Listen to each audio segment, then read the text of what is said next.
Bonjour à toutes et à tous, bienvenue sur Media Ex Machina. C'est une nouvelle chaîne YouTube qui va vous parler de technologies liées aux médias numériques, notamment à l'audio et la vidéo numérique, et aussi tout un tas de sujets qui tournent autour de tout ça si vous êtes sage. Le sujet du jour, le premier, il en faut bien un. Qu'est-ce que c'est qu'une image numérique ? Non, qu'est-ce que c'est vraiment une image numérique ? Alors, vous allez peut-être me dire, si vous êtes déjà un peu posé la question avant, une image numérique, c'est un fichier JPEG, PNG, BNP, une photo numérique, quelque chose de scanné.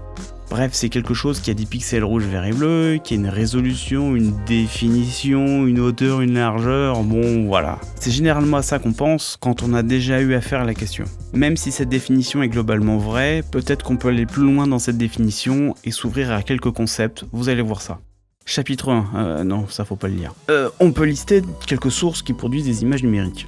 Par exemple, les capteurs d'un appareil photo, d'une caméra numérique, d'une image scannée ou numérisée.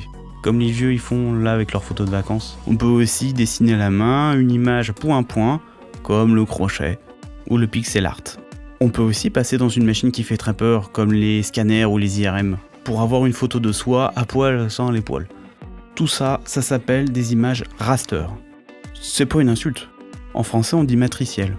Mais une image peut être aussi vectorielle, donc définie par un ensemble de calculs et de coordonnées géométriques qui la représentent. Et là, il n'y a pas de pixels. C'est magique, c'est plus un raster. Mais pour la voir, bon là il faut faire des calculs et en sortir un raster. Et je ne parle même pas des fractales, pas de ça ici.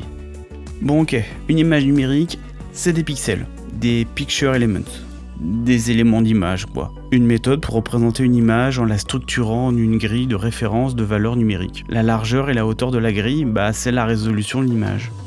La taille des cases dans la grille, enfin la taille des pixels, c'est la définition de l'image. Et donc chaque pixel a sa propre valeur. D'ailleurs, un pixel n'est rien sans sa valeur. Le plus important, c'est la valeur. Mais dis donc, comment ça fonctionne la valeur qu'il y a dedans ?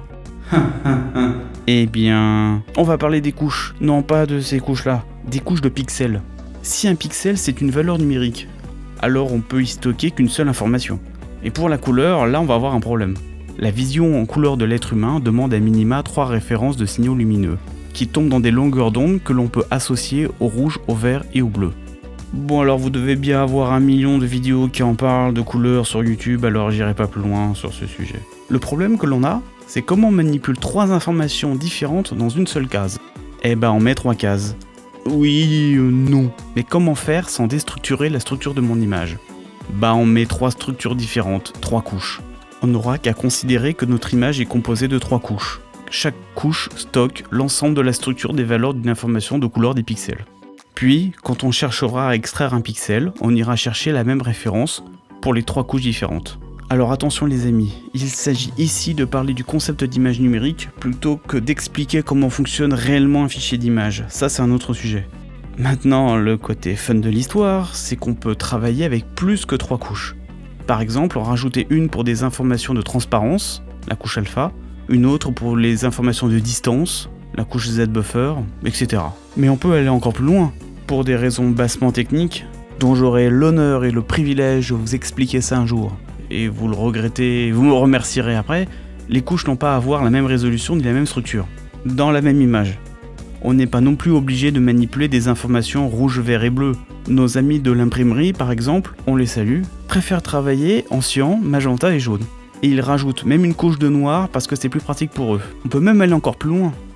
Les informations colorimétriques dans les pixels, c'est juste des nombres. Et comment qu'on fait pour convertir un nombre en signal lumineux ? Ça dépend. Ça dépend tellement qu'il y a plein de méthodes différentes, ça s'appelle un profil colorimétrique. Ça veut dire que pour les mêmes valeurs de rouge, de vert et de bleu, pour un pixel donné, suivant le profil que vous utiliserez, ça ne donnera pas la même chose en sortie. C'est pas merveilleux tout ce potentiel de complexité qui s'ouvre à nous ? Bon, on va s'arrêter là pour le moment. Et voilà, c'est la fin de cette vidéo, et comme beaucoup trop de vidéastes, je finis mes vidéos par et voilà, vous avez le droit de vous révolter contre ça. Bon après le thème n'était peut-être pas le truc le plus scientifique du monde, mais il faut bien commencer par quelque chose et de préférence par les bases. Et pour la peine, je vais vous le demander de partager, de liker cette vidéo. Et vous abonner aussi, je vois que c'est pas fait. Maintenant vous avez le droit de commenter, et si là vous pouvez, je vous le permets, faites donc. Oui, j'ai rien contre le monde de l'imprimerie, D'ailleurs j'adore le PDF.